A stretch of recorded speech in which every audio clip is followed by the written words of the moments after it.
श्री राधा का श्याम प्रेम सीमित नहीं है, वह अनंत है और वे उसका वितरण करके परम सुखी होती हैं। वे हर समय सचेत और सचेष्ट रहती हैं कि उनकी सखियां भी उन्हीं की भांति प्रियतम का सुख का आस्वादन करें। प्रत्येक क्षेत्र में उनका यह सहज उदार स्वभाव क्रियाशील रहता है। झूलन लीला हो रही है। प्रियतम श्री कृष्ण और उनकी आत्मस्वरूपा श्री राधिका जी एक हेमोज्वल हिंडोले पर विराजमान है। सखियां झुला रही हैं। इतने में राधा जी के मन में आता है कि यह सुख मेरी सखियों को भी मिले। मन में क्या आता है, हमारी श्री राधा का यह नित्य व्रत ही है। श्री राधा जी प्रेम कल्प लता है और सखियां उस लता की पल्लव पुष्प स्वरूपा है। अतएव प्रतिपल अपना रस देकर वे उनको प्रफुल्ल और पुष्ट करती रहती हैं। वे अपनी सखियों को सुखी किए बिना सुखी नहीं हो सकती, इसलिए वे प्रियतम श्री कृष्ण को नेत्रों के द्वारा इंगित करती हैं कि मैं जिस प्रकार प्रियतम की बाईं ओर विराजमान हूँ, इसी प्रकार एक एक करके सभी सखियों को अपनी दाईं ओर बैठाकर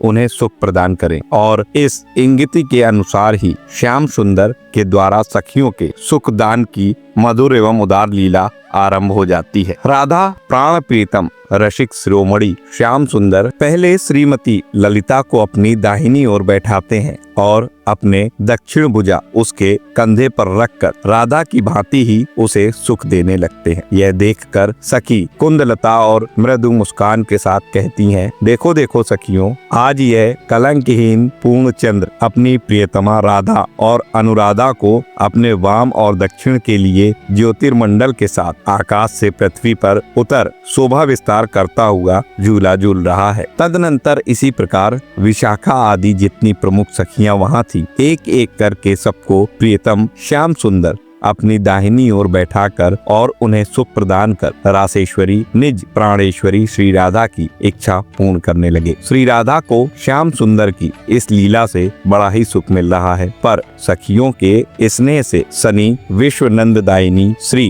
राधा की कामना इससे पूर्ण नहीं हुई। उनके मन में सखी सुख कामना का एक नया स्वरूप उत्पन्न हो गया। वे चाहने लगी कि मेरी प्राण प्रिया ये सखियां प्रियतम श्याम सुंदर के दोनों ओर हिंडोले पर विराजित हों और मैं हिंडोले से उतरकर इनको झुलाऊं। अतएव वे स्वयं नीचे उतर आई। श्री राधा के सुख से ही परम सुखी प्रीतम श्याम सुंदर राधा के इंगित के अनुसार दो दो सखियों को दोनों ओर बैठाकर उन्हें सुख देने लगे और स्वयं श्री राधा उन्हें झुलाने लगी। सखियों ने भी निज सुख कामना से नहीं, प्राण प्रीतम श्री कृष्ण और अपनी आधार रूपा श्री राधा रानी की इच्छा पूर्ण हो और वे सुखी हों, इसी हेतु इस लीला को स्वीकार किया। तो भक्तों, आप समझ पाए होंगे कि हमारी जो किशोरी जू हैं वो कितनी उदार हैं, कितनी महान है। ये आप समझ पाए होंगे आज की इस लीला से। कितनी कृपा है उनके हृदय में और कितनी मृदुलता है। अगर ये जानकारी आपको पसंद आई हो तो इस वीडियो को लाइक करें,